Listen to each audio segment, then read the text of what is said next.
Bienvenue dans la deuxième partie de la mini-récup sur les contraintes et les propriétés mécaniques des matériaux. Dans la première partie, on a vu les contraintes et les effets des contraintes. Là, dans la deuxième partie, on va voir les propriétés mécaniques des matériaux. Donc, comment se comportent les matériaux quand ils sont soumis à des contraintes? Est-ce qu'ils cassent? Est-ce qu'ils vont se déformer et reprendre leur forme initiale? Est-ce qu'ils vont se déformer et rester comme ça? Donc, c'est toutes des choses qu'on va pouvoir prévoir si on connaît bien les propriétés mécaniques des matériaux. Comme la première partie, la mini-récup s'adresse aux élèves de secondaire 3 et 4. La seule nuance, c'est qu'en secondaire 4, on demande aussi d'être capable de justifier le choix d'un matériau en fonction de ses propriétés, ce qu'on va faire un petit peu moins dans cette mini-récup-là. Donc, sans plus tarder, on va y aller avec une question pour commencer. Quel matériau est le meilleur choix pour le cadre d'une raquette de tennis? Est-ce que c'est A, le nylon, B, la céramique ou C, un matériau composite? Dans ce cas-ci, la fibre de carbone.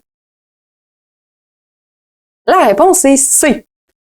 Pourquoi? On va aller expliquer ça. En fait, c'est que si je veux faire une raquette de tennis, ce que je veux, c'est qu'elle soit rigide, qu'elle se plie pas. Le cadre, là, je veux pas qu'il se plie. Puis, je veux qu'il résiste au choc aussi. Donc, je veux qu'il soit résilient.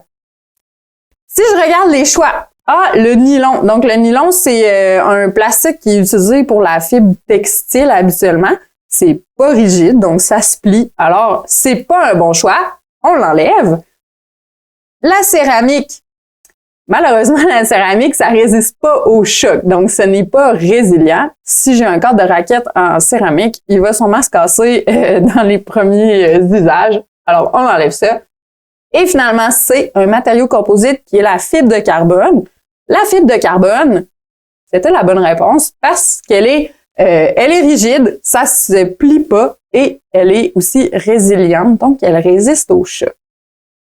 On va aller voir, j'ai parlé de quelques propriétés par-ci, par-là. On va les regarder toutes plus en détail. Alors, une propriété mécanique des matériaux, en fait, la propriété mécanique d'un matériau, ça décrit son comportement lorsqu'il est soumis à une ou plusieurs contraintes, comme j'ai déjà mentionné. Les principales propriétés mécaniques des matériaux, on a la rigidité, la résilience, la fragilité, la dureté, l'élasticité, la ductilité et la malléabilité. Ça en fait beaucoup, mais on va les regarder une par une pour démystifier tout ça. Premièrement, la rigidité. C'est quoi? C'est la capacité de résister à la déformation. Donc, pour savoir si un matériau est rigide, on peut se poser la question, est-ce que ça se plie? Si la réponse est non, c'est rigide. Par exemple, le surf ici ne se plie pas sous le poids du plancher, du surfeur, dans le fond, voilà. Donc, ne se plie pas sous le poids du surfeur. Alors, la planche est rigide. Si la réponse est oui, ça se plie, ça veut dire que le matériau est non rigide, n'est pas rigide. Par exemple, ici, j'ai quelqu'un qui fait de la slackline. On voit que la corde sur laquelle il marche, elle est en train de se plier. Donc, ça veut dire que c'est pas rigide. Donc, pour résumer, pour savoir si un matériau est rigide, on se pose la question, est-ce que ça se plie? Et si la réponse est non, c'est rigide. J'ai parlé un peu de la résilience tantôt. Les matières plastiques sont des matériaux résilients. Est-ce que c'est vrai ou faux? C'est vrai. C'est quoi la résilience? C'est la capacité de résister au choc, comme tantôt dans le cas de la raquette de tennis. Pour savoir si c'est un matériau est résilient, on peut se poser la question, si je laisse ça tomber, est-ce que ça se casse? Si la réponse est non, ça veut dire que c'est résilient. Par exemple, ici, j'ai une petite auto en plastique, si je la laisse tomber par terre, ça se casse pas, alors ça résiste au choc, c'est résilient. Si la réponse est oui, c'est non résilient, ou on peut dire que c'est fragile. Donc, fragile, c'est le contraire de résilient. C'est le cas de la céramique. Donc, si je laisse tomber un vase en céramique, par exemple, ou une petite figurine en céramique, elle casse, donc c'est pas résilient. Donc, en résumé, la question pour savoir si quelque chose est résilient, si je le laisse tomber, est-ce que ça se casse? Si ma réponse est non, ça veut dire que c'est résilient. Maintenant, la fragilité, c'est la capacité de se casser sans se déformer. Une question qu'on peut se poser pour la reconnaître, c'est si je laisse ça tomber, est-ce que ça se casse? C'est la même question que tantôt pour la résilience, mais la réponse, si ça se casse direct, sans se déformer, oui, ça veut dire que c'est fragile. Par exemple, la vitre d'un téléphone cellulaire, si je le laisse tomber, elle va se casser, puis elle va pas se déformer avant, donc c'est fragile. Si la réponse est non, ça se casse pas, ça veut dire que c'est non fragile. Ou on peut dire que c'est résilient parce que ça résiste au choc. Alors, en résumé, si je laisse ça tomber, est-ce que ça se casse? Oui, c'est fragile. Prochaine propriété, la dureté. C'est la capacité de résister à la pénétration et à la rayure. Donc, pénétration d'un clou, par exemple, ou rayure, qui peut être par un clou aussi, là. Donc, est-ce que ça se perce ou ça s'égratigne? C'est la question qu'on va se poser pour identifier la dureté. Alors, est-ce que ça se perce ou ça s'égratigne? Si la réponse est non, ça veut dire que c'est dur. Par exemple, avec un comptoir en granit, c'est difficile de le percer ou de l'égratigner, alors on considère qu'il est dur. Si la réponse est oui, par exemple, ici, j'ai une planche à découper qui est en bois. Cette planche-là est considérée comme non dure, donc elle est moins dure en fait que le comptoir en granit parce qu'elle se perce ou s'égratigne plus facilement. Alors, pour savoir si un matériau est dur, est-ce que ça se perce ou ça s'égratigne? Si la réponse c'est non, ou que ça se perce ou s'égratigne difficilement, c'est que c'est dur. On est rendu à l'élasticité, qui est la capacité de se déformer et de reprendre sa forme initiale tout seul. Alors, la question, est-ce que ça reprend sa forme tout seul? Si je le déforme, la réponse c'est non. La réponse est oui, excusez, ça veut dire que c'est élastique. Par exemple, si j'ai une bande élastique, là, la bande élastique ici que la madame pousse avec son pied, ben, si elle relâche son pied, la bande reprend sa forme toute seule. On n'a pas besoin de la reformer. Alors, ça veut dire que c'est élastique. Si ça reprend pas sa forme tout seul, ça veut dire que c'est pas élastique. Comme le cas de la pâte à modeler. Donc, ici, l'enfant aplatit la pâte à modeler. Quand il va retirer le rouleau, la pâte à modeler va rester dans sa nouvelle forme. Alors, ce n'est pas élastique. Donc, est-ce que ça reprend sa forme tout seul? Oui, c'est élastique. Là, jusqu'à maintenant, on a vu des propriétés qui étaient utiles lors de l'utilisation des objets. Les deux prochaines et dernières propriétés qu'on va voir, c'est des propriétés qui sont utiles lors de la mise en forme de l'objet, donc lors de la fabrication. La première, c'est la ductilité. La ductilité, c'est la capacité d'un métal ou d'un alliage de s'étirer et de conserver sa nouvelle forme. Donc vraiment, c'est une propriété qui va être propre aux métaux et aux alliages. La question pour reconnaître la ductilité, c'est est-ce que c'est un métal qu'on peut étirer pour en faire un fil? Si la réponse est oui, c'est ductile. C'est le cas du cuivre. Donc, le cuivre, on est capable de l'étirer pour en faire des fils.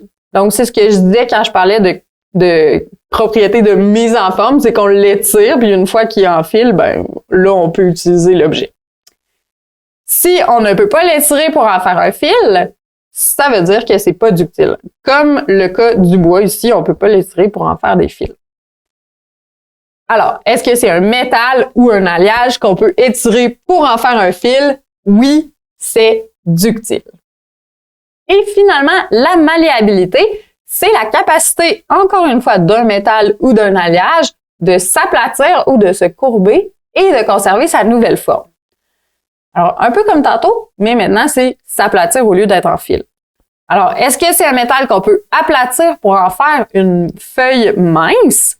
Si la réponse est oui, c'est malléable, comme dans le cas des feuilles d'aluminium. Donc, l'aluminium, on en fait des feuilles, alors c'est un métal qui est malléable. Si la réponse est non, comme dans le cas de la pellicule de plastique, ça veut dire que c'est pas malléable. Ici, la pellicule de plastique, oui, elle peut être aplatie en minces feuilles, mais ce n'est pas un métal. Donc, c'est vraiment une autre propriété qu'on ne voit pas au secondaire. Alors, faut pas le confondre, dans le fond. Donc, vraiment important, si c'est un métal qu'on peut aplatir pour en faire une feuille mince, si la réponse est oui, c'est malléable. Maintenant qu'on a fait le tour de toutes les propriétés, on va faire une petite question pour voir si tu es capable là, d'identifier les propriétés dans les matériaux. Alors, la céramique, on dit c'est un matériau rigide, fragile et dur. Est-ce que c'est vrai ou faux? On va aller regarder ça ensemble. Ici, ma céramique, ben en fait, on disait que c'était rigide, fragile et dur. Alors, on va vérifier si c'est rigide, fragile et dur. Pour vérifier ça, on va se poser les questions. Pour rigide, on demande est-ce que ça se plie? Pour fragile, c'est est-ce que ça se casse? Et pour dur, c'est est-ce que ça s'égratigne ou ça se perce? Donc, la céramique, est-ce que ça se plie? Non, ça se plie pas. Donc, si ça ne se plie pas, ça veut dire que c'est rigide. Ensuite de ça, est-ce que ça se casse? Oui, ça se casse. Donc, si la réponse est oui à cette question-là, ça veut dire que c'est fragile. Et est-ce que ça s'égratigne? Et ça s'égratigne assez difficilement. Donc, on coche non ici. Alors, donc, ça ne se plie pas. Alors, c'est bel et bien rigide. Est-ce que ça se casse? Oui, alors c'est fragile. Et est-ce que ça s'égratigne? Pas vraiment. Donc, c'est dur. Alors, la réponse à la question, c'était vrai. Et on va finir par une question, une petite question défi pour les secondaires 3, qui est en fait une question secondaire 4, là, pour justifier le choix d'un matériau. Alors, quelle propriété mécanique justifie le choix de l'aluminium pour la fabrication d'un ressort? Est-ce que c'est A, la ductilité et l'élasticité? B, la ductilité et la malléabilité? C, l'élasticité et la malléabilité? Ou D, la malléabilité et la fragilité? On va regarder chacune des propriétés une par une pour pouvoir répondre à la question. Donc, premièrement, bon, la ductilité. On va savoir, est-ce que c'est utile, oui ou non, à la fabrication du ressort? Donc, la ductilité, c'est la capacité d'un matériau de s'étirer en fil. Donc, oui, c'est utile parce que pour fabriquer le matériau, pour fabriquer le ressort, je vais d'abord devoir l'étirer en fil, puis ensuite le courber là, pour le torsader. Donc, la ductilité, oui, c'est important dans ce cas-ci. Ensuite, l'élasticité. L'élasticité, c'est la propriété d'un matériau de s'étirer et de reprendre sa forme tout seul. Là, ici, c'est bien important, c'est la propriété du matériau, OK, et non de l'objet. Donc, le matériau ici, c'est l'aluminium. Est-ce que l'aluminium a la propriété, est capable de s'étirer et de reprendre sa forme tout seul? Non. Donc, le ressort, oui, mais pas le matériau. Alors, l'élasticité, c'était pas une propriété de l'aluminium. Donc, non, c'était pas la bonne réponse, ne faisait pas intervenir l'élasticité. Ensuite, la malléabilité. La malléabilité, c'est la propriété finalement des métaux et des alliages de pouvoir s'aplatir en feuilles minces ou de se courber. Alors ici, pour fabriquer le ressort, on devrait d'abord l'étirer en fil et ensuite le courber pour le placer en spirale. Donc oui, c'était utile. Donc, c'était la malléabilité. Et finalement, la fragilité, c'est la capacité de se casser sans se déformer. Donc, c'est pas le cas de l'aluminium et c'est pas utile non plus pour la fabrication du ressort. Donc, oups, bon, en tout cas, pas grave. Donc, nos deux propriétés ici utiles pour la fabrication du ressort, c'était la ductilité et la malléabilité. Alors, la bonne réponse, c'était B, la ductilité et la malléabilité. Et c'est ce qui met fin à la deuxième partie de la mini-récup. Alors, si on récapitule sur tout ce qu'on a vu ensemble, donc dans la première partie, on avait les 5 contraintes et les 3 effets des contraintes. Première partie, deuxième partie, c'était les propriétés mécaniques des matériaux. Alors, on avait la rigidité, la résilience, la fragilité, la dureté, l'élasticité. Puis, la ductilité et la malléabilité, eux qui sont des propriétés propres aux métaux et aux alliages, qui sont des propriétés de mise en forme. Un petit truc aussi pour faire des liens entre différentes propriétés, parce qu'il y en a beaucoup, des fois, ça peut être mêlant. Il y a des propriétés qui sont contraires. Alors, par exemple, l'élasticité, quelque chose qui est élastique ne sera pas ductile ou malléable, parce que élastique, c'est la capacité de reprendre sa forme tout seul. Donc, ductile et malléable, c'est de s'aplatir ou de s'étirer en fil et de conserver sa forme. Alors, c'est sûr que si quelque chose est élastique, il sera pas ductile ni malléable. Et quelque chose qui est fragile, un objet qui est fragile ne sera pas résilient parce que la fragilité, c'était la capacité de se casser sans se déformer, alors que la résilience, c'est la capacité de résister au choc. Donc, pour résister au choc, ça se déforme légèrement et ça ne se casse pas.